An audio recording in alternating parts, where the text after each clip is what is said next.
بسم اللہ الرحمن الرحیم۔ سورہ فاتحہ کی مختلف آیات پر ہم بیان کرتے کرتے یہاں تک پہنچے ہیں کہ اللہ پاک نے فرمایا کہ اے میرے بندے، جب تو میری صفات کا ذکر کر چکا تو اب مجھ سے سیدھا رستہ مانگ، صراط الذین انعمت، مجھ سے دعا کر اور دعا کیا کر کہ اے اللہ مجھے سیدھا رستہ عطا فرما۔ اور سیدھے رستے کی جو پہچان اور جو پہچان اللہ پاک نے ارشاد فرمائی، اور اس کو اللہ پاک ارشاد فرماتا ہے اہدنا الصراط المستقیم صراط الذین انعمت علیہم۔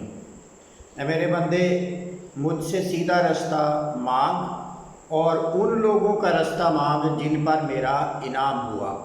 اس کا مطلب یہ ہے کہ جو سیدھا رستہ صرف وہی ہے جو اللہ رب العزت کے انعام یافتہ لوگوں کا رستہ ہے، اس کے علاوہ کوئی سیدھا رستہ نہیں ہے۔ تو صراط الذین انعمت علیہم، جن پر میرا انعام ہوا۔ تو ایک سوال بڑا سادہ سا ہے کہ اللہ کا انعام تو ہر شخص پر ہے، ہر چیز پر ہے، کائنات کی ہر مخلوق پر ہے۔ اگر اللہ رب العزت کا جس چیز پر انعام نہ ہو، جس چیز پر اللہ کی رحمت نہ ہو، جس چیز پر اللہ کی نظر کرم نہ ہو، وہ چیز تو ایگزسٹ ہی نہیں کر سکتی، اس کا وجود ہی قائم نہیں رہ سکتا۔ تو پھر اس کا کیا مطلب ہوا کہ انعام یافتہ لوگوں کا رستہ مانگ؟ تو پھر انعام یافتہ لوگ تو سارے ہی ہیں۔ اللہ رب العزت نے زندگی دی انسان کو، یہ بھی ایک انعام ہے۔ اللہ رب العزت نے مال و دولت دیا، عزت دی، شہرت دی، علم دیا، ساری چیزیں، بے شمار چیزیں اللہ پاک نے عطا فرمائی ہیں۔ تو یہ جو ساری کی ساری چیزیں ہیں، یہ اللہ کی نعمت ہی تو ہیں، اللہ کا انعام ہی تو ہیں بندے کے اوپر۔ پھر اس کا مطلب یہ ہے کہ سب لوگوں کا رستہ سیدھا ہے؟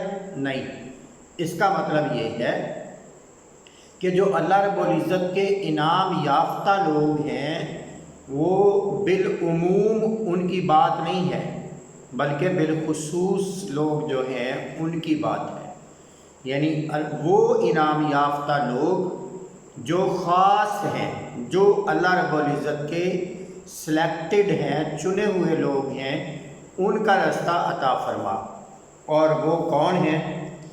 اس کے متعلق بجائے اس کے کہ ہم ادھر ادھر دیکھیں کہ انعام یافتہ لوگ کون ہیں اور ان کی پہچان کیا ہے، ہم سیدھا سیدھا اللہ رب العزت کے قرآن مجید سے پوچھتے ہیں کہ اے اللہ کے کلام، تو خود ہی اس سوال کا جواب عطا فرما کہ اللہ رب العزت کے وہ انعام یافتہ لوگ کون ہیں جن کا رستہ مانگنے کی ہدایت اللہ رب العزت ہمیں ارشاد فرما رہا ہے۔ تو قرآن مجید اس کو بیان کرتا ہے سورہ نساء کے اندر۔ تو اللہ پاک فرماتے ہیں وَمَن يُطِعِ اللَّهَ وَرَسُولَهُ، وہ جنہوں نے اطاعت کی اللہ اور اس کے رسول صلی اللہ علیہ وسلم کی، فَأُولَٰئِكَ مَعَ الَّذِينَ أَنْعَمَ اللَّهُ عَلَيْهِمْ، وہ لوگ ان لوگوں کے ساتھ ہوں گے جو لوگ اللہ کے انعام یافتہ ہیں، جن پر اللہ کا انعام ہوا۔ مَعَ الَّذِينَ أَنْعَمَ اللَّهُ عَلَيْهِمْ، جن پر اللہ رب العزت کا انعام ہوا، وہ ان لوگوں کے ساتھ ہوں گے۔ تو یہاں پر انعام کی اللہ رب العزت نے وضاحت فرما دی کہ وہ لوگ جنہوں نے اللہ کی اطاعت کی، اللہ کے رسول صلی اللہ علیہ وسلم کی اطاعت کی، وہ اللہ رب العزت کے انعام یافتہ لوگوں کے ساتھ ہوں گے۔ یعنی اللہ رب العزت کے انعام یافتہ لوگوں کا جو اصل رستہ ہے وہ اللہ اور اللہ کے رسول کی کامل اطاعت ہے، اور ان کے جو اللہ کی اور اللہ کے رسول کی کامل اطاعت والے لوگ ہیں، ان کا اللہ رب العزت نے ان کو 4 گروہوں کے اندر بیان کیا۔ پہلا گروہ فرمایا اولئک انعم اللہ علیہم من النبیین، وہ نبیین ہیں जिन पर अल्लाह का इनाम हुआ। वस्सिद्दीकीन, और दूसरा तबका सिद्दीकीन का है जिन पर अल्लाह का इनाम हुआ। वशुहदा, और चौथा तबका शुहदा का है। और तीसरा तबका और चौथा तबका फरमाया वस्सालिहीन, वो सालिहीन का है। ये चार तबकात को अल्लाह रब्बुल इज़्ज़त ने फरमाया ये अल्लाह के इनाम याफ्ता लोग हैं। तो इसमें पहला तबका अंबिया का, दूसरा सिद्दीकीन का, तीसरा शुहदा का और चौथा सालिहीन का। ये कुरान मजीद इसको बड़ा वाज़े करके बयान फरमाता है कि अल्लाह के इनाम याफ्ता लोग ये हैं, और जो इनके साथ होंगे वही सीधे रास्ते पर होंगे। इनका रास्ता ही सीधा रास्ता है, इनका तरीका ही सीधा तरीका है, इनका वे ऑफ लिविंग, इनकी टीचिंग्स, इनकी तालीमात ही कुरान अल्लाह रब्बुल इज़्ज़त की मंशा और चाहत के मुताबिक है। तो उसमें पहला तबका अंबिया का है। नबी कौन है? जिन पर अल्लाह रब्बुल इज़्ज़त की डायरेक्ट वही नाज़िल होती है, जिनको अल्लाह रब्बुल इज़्ज़त डायरेक्ट खिताब फरमाता है और जिनसे मुखातिब होता है, वो पहला अज़ीम तरीन ग्रोह इंसानों में से अंबिया अलैहिमुस्सलाम का है। तो सबसे आला तबका, सबसे ऊंचा तबका अंबिया का, और सबसे अजीम रास्ता भी अंबिया अलैहिमुस्सलाम का है, जिनको अल्लाह रब्बुल इज़्ज़त ने कुरान मजीद में बयान किया। और दूसरा तबका सिद्दीकीन का है। सिद्दीकीन से मुराद सहाबाए किराम हैं जिन्होंने आकाए कायनात सल्लल्लाहु अलैहि वसल्लम से डायरेक्ट फैज़ पाया और डायरेक्ट आका अलैहिस्सलाम की ज़ियारत भी की, आका अलैहिस्सलाम की सीरत तैयबा को और सूरत तैयबा को अपनी आँखों से देखा, उनको सिद्दीकीन कहते हैं।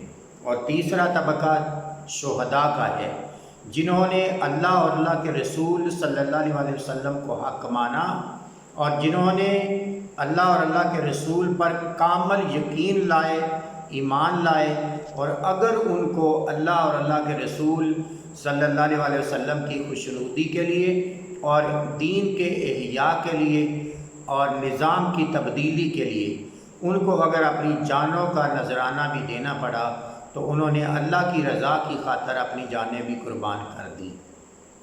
और चौथा तबका वस्सालिहीन का तबका है, नेक लोगों का तबका है। वो नेक लोग जिन्होंने अपनी पूरी लाइफ और पूरी ज़िंदगियाँ और अल्लाह और अल्लाह के रसूल सल्लल्लाहु अलैहि वसल्लम के लिए वक़फ़ कर दी, वो सालिहीन का तबका है। उनके दिल इखलास वाले दिल होते हैं, उनके दिल साफ़ दिल होते हैं, उनके दिलों के अंदर दुनिया की कोई तलब, कोई चाहत नहीं होती। वो शुहदा की तरह, सालिह और सिद्दीकीन की तरह और अंबिया अलैहिमुस्सलाम के नक्श कदम पर चलते हुए वो माशरे के अजीम तरीन और सिलेक्टेड लोग होते हैं। सालिहीन तो बहुत सारे, नेक लोग तो बहुत सारे हो सकते हैं, मगर यहाँ पर बिलखुसूस सालिहीन का लफ्ज़ इरशाद फरमा के अल्लाह रब्बुल इज़्ज़त ने उनको भी माशरे के अंदर से चुने हुए फरमा दिया है। वो भी सिलेक्टेड लोग हैं। जिस तरह अंबिया सिलेक्टेड होते हैं, आम नहीं होते, सिद्दीकीन भी सिलेक्टेड लोग हैं और शुहदा भी सिलेक्टेड चुने हुए अल्लाह के लोग हैं।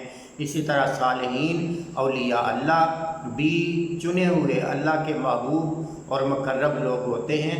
और अल्लाह रब्बुल इज़्ज़त इनके रास्ते पर चलने का हुक्म हमें इरशाद फरमा रहा है। अल्लाह रब्बुल इज़्ज़त हमें दीन हक़ को समझने और उस पर अमल पैरा होने की तौफ़ीक दे। अस्सलामु अलैकुम व रहमतुल्लाहि व बरकातहू।